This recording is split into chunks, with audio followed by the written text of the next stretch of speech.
Una tigit sa lahat po ko ito sa puso pong nagpapabot po ng pinakamataas na pagpupuri, pagluwalhati, pagdakila, pagsamba ay tanging sa ating pinakamamahal na Panginoong Hesus po lamang. Ito po nagpapabot po ng dobleng pagrespeto at paggalang po sa ating mga magulang, sa ating pinakamamahal na Panginoong Hesus, sa ating beloved evangelist, Pastor Will Distrad Almeda, the end-time prophet of our loving God, at pag-alala po sa mga ginintuang turot aral po ng ating beloved assistant Pastor Lina C. Almeda, at patuloy po nating pag-alala po sa kanila pong mga ginintuang turot aral po na nasa ating mga puso na nagpapalakas po sa ating paglilingkod po sa ating pinakamamahal na Panginoon Hesus. Pagpapabot din po ako ng pagbati po sa kanila pong mga beloved children po sa buong Almeda family po. Magandang hapon na po sa inyong lahat. At sa inyo pong lahat, mga minamahal kong kapatiran, magandang hapon na po sa inyong lahat. Sariwain ko po ang kabutihan at himala ng Diyos sa aming buhay, mga minamahal. Way back 1994 po, nung kami po na-save sa banal na gawain na ito, mga minamahal, sa pamamagitan po ng TV program po. Dahil po sa karamdaman po ng aking beloved tatay, mga minamahal, na sa kanya pong patuloy po na pag-antabay po sa ating banal na gawain po sa TV program po, ang kanyang karamdaman po instant pong pinagaling ng ating pinakamamahal na Panginoong Hesus. Nasubaybayan po namin ang pagbabago po ng aking beloved tatay, mga minamahal. Dati po siyang babaero, sugalero, dalawang pamilya po kami sa side po ng aking beloved tatay. Katunayan po, mga minamahal, na nakita po namin na nagbago po ang buhay ng aking beloved tatay. Kami po ng aming buong sambayanan po ay na-convert po sa banal na gawain na ito ng The Jesus Miracle Crusade International Ministry, na sa murang edad ko po nung time na yan, mga minamahal, naranasan ko pong magpagamit po sa ating banal na gawain po sa ating mahal na Panginoong Hesus po bilang isang choir member po, mga minamahal. Dahil po sa murang edad ko po rin nung time na yan, dahil sa mga pagsubok, pang-uusig, mga minamahal, hindi ko pa po alam kung paano pong paglabanan yung mga bagay na yan nung time na yan. Ako po yung unti-unti pong nawalay po sa paglilingkod po sa ating pinakamamahal na Panginoong Hesus. Namalayan ko na lang po yung aking sarili po nung time na yan. Ako po yung nasa loob na po ng bilangguan, mga minamahal, na sobrang napakabigat po nung aking dalang mga kaso dyan po sa dako ng Pasig City Jail. Mga minamahal, ang una po ay murder po, mga minamahal. Ang pangalawa po ay prostrated murder. Ang pangatlo po ay attempted homicide. Dahil po sa mga kaso na yan, halos nawalan po ako ng pag-asa, mga minamahal. Hindi ko po alam kung paano po ako makakalaya sa bilangguan na yan, mga minamahal. Kalooban po ng mahal na Panginoong Hesus na magkaroon po ng Bible study po ang ating banal na gawain po sa dako ng City Jail na yan. Doon po muli po akong dumalo sa ating Bible study. At ako po yung nagsumamo po sa ating pinakamamahal na Panginoong Hesus na ako po yung palayain sa loob po ng 1 year 2 months po sa unang dalangin pagluhod po ng mahal na pastor. Ako po'y pinalaya po ng ating pinakamamahal na Panginoong Hesus, na acquitted po yung aking kasong murder, mga minamahal, na sa aking paglaya po nung bago po ako makulong, ako po'y nagtitake ng samut-saring drugs, mga minamahal. Ang lahat po ng bisyo po ng kalalakihan po ay nasa akin. Nasa aking muling, mga minamahal, panandalian lang po kung naglingkod sa ating pinakamamahal na Panginoong Hesus. Ako po'y muling nawalay po dahil po sa pakikisalamuha po sa makasanlibutang pamumuhay na sa aking muling pagkawalay.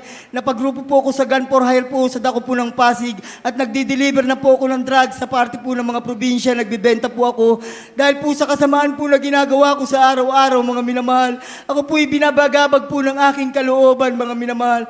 Dahil po yung aking beloved wife, yung aking mga anak, yung aking pamilya po ay nawasak, mga minamahal. Minsan po dumarating po yung time na pag ako na lang po mag-isa, umiiyak po ako, hindi ko po mapigilan na pumapatak po yung aking luha, sinisisi ko po yung aking sarili kung paano po ako napunta sa ganung kalagayan, mga minamahal. Dahil po sa kalungkutan, mga minamahal, muli ko pong naisipan muling manalangin po sa ating pinakamamahal na Panginoong Hesus. Nang sabi ko, mahal na Panginoon, ibalik mo ako sa iyong banal na gawain, paglilingkuran kita. Ibalik mo ako bago ka dumating. Nung araw na yan mismo, mga minamahal, February 29 po, year 2020 po, mga minamahal. Riding in tandem po kami sa dako po ng Pasig, alas 12 po ng madaling araw, mga minamahal.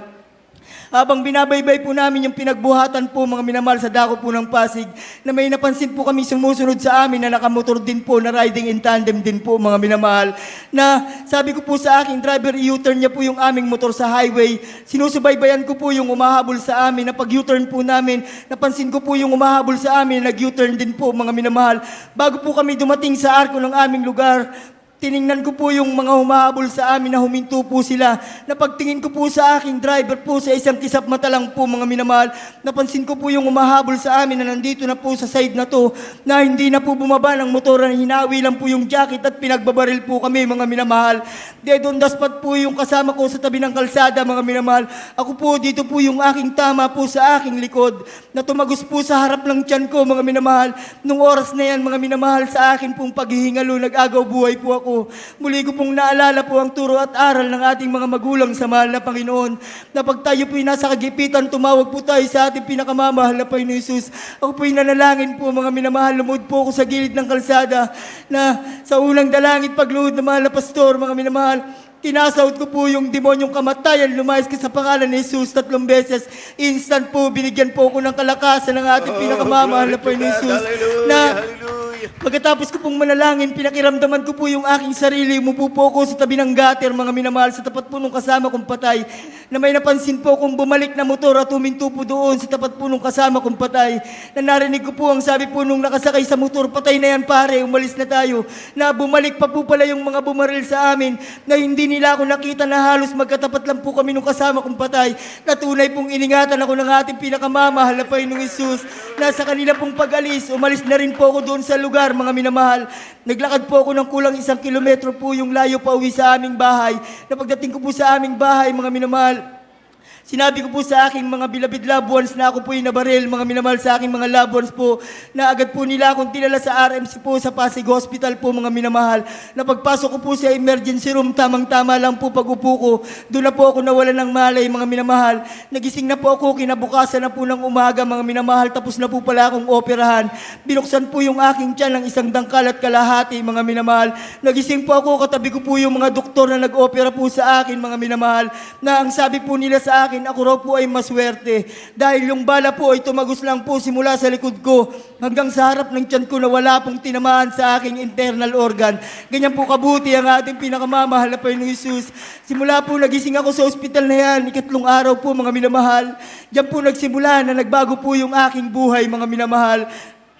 Yung pangako ko po sa mahal na Panginoon na paglilingkuran ko siya. Sa kahabagan po ng mahal na Panginoon, nandito po ako sa inyong banal na harapan. 5 taon na po akong naglilingkod sa ating pinakamamahal na Panginoon Jesus. Maging yung aking wasak na pamilya sa loob po ng 1 taon na paglilingkod ko sa ating pinakamamahal na Panginoon Jesus, muli pong binuo ng ating pinakamamahal na Panginoon Jesus, mga minamahal.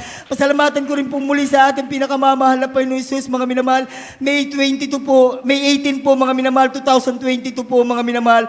Pagpasok ko po sa aking trabaho sa dako po ng Pasig, mga minamahal. Dahil po yung aking trabaho ay nasa tapat lang po ng bahay po ng aking bilabid nanay, mga minamahal. Bago po ako pumunta sa aking trabaho, sumilip po muna ako sa bahay ng aking bilabid ate, mga minamahal. Na pagsilip ko po, nakita ko po yung aking bilabid pamangkin po na nakahiga po siya. Ang sabi po sa akin ng bilabid ate ko, maghapon magdamag na raw po siyang nilalagnat, mga minamahal. Na sa aking pagtatrabaho po sa buong maghapon, mga minamahal, nasubaybayan ko po yung kalagayan po ng aking bilabid pamangkin, mga minamahal. Na pagpatak po ng 5:00 pasado na po ng hapon, mga minamahal, nakarinig po ako ng ingay sa kanilang tahanan, mga minamahal. Agad po akong tumakbo po sa bahay nila. Nakita ko po, pag silip ko po sa pinto, nakita ko po yung aking bilabid pamangkin po na nangingisay na po siya. Kulay itim na po siya, lubog na po yung tiyan niya, tirik na po yung mata niya, mga minamahal. Agad po nila ipinasa sa akin yung bata na buhat-buhat ko po siya. Habang buhat ko po, nire-review ko po yung karamdaman. Nakitang-kita po naming lahat. Nasa kamay ko po siya, nalagutan ng hininga, mga minamahal.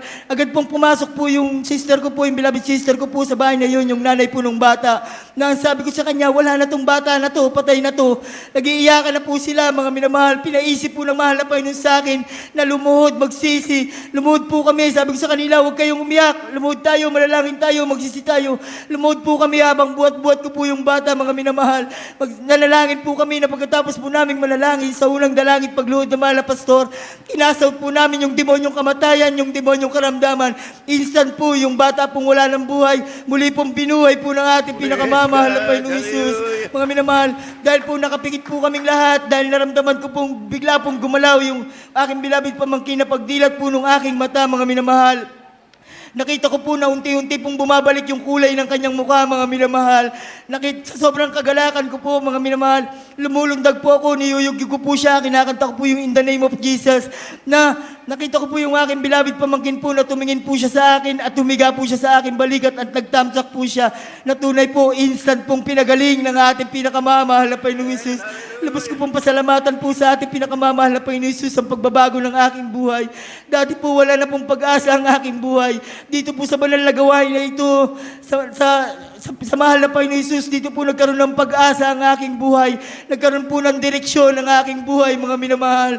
Lubos ko pong pasalamatan sa ating pinakamamahal na Panginoong Hesus sa mga pagpapalang pisikal, material, higit sa lahat sa espiritual. Ang lahat po ng kapurihan, pagdadakila, pagluluwalhati, walang hanggang pasasalamat ay tanging sa ating pinakamamahal na Panginoong Hesus po lamang.